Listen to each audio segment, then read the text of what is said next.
Bwenyuma y'abatura ba Ruhinda South okwetera indura habo mwirima obwe bari kugira ngo tubakareba agacikondo cy'amashanyarazi na cyumwe abakazora foundation batireye bitarabiro kwika 20 burakatawuni okwenda ngo barindira amashanyarazi mu myanya ya muti ya Nyakizinga yo mu Kikokora ya Ryakitanga Mayanga Rurehe kwihense baho ebe byanga tubakarebaga n'ekikondo n'eki na kimwe cy'amashanyarazi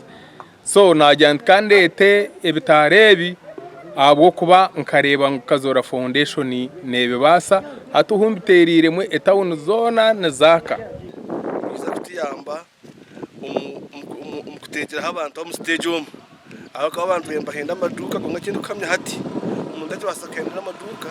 akabyo nana byangira mutayo ningashaba kumije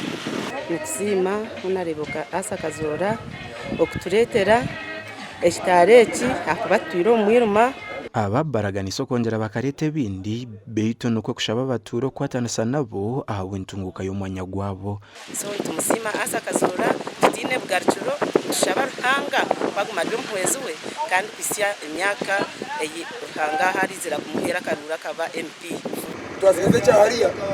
Gashakwa Sheikh Abdul Latif.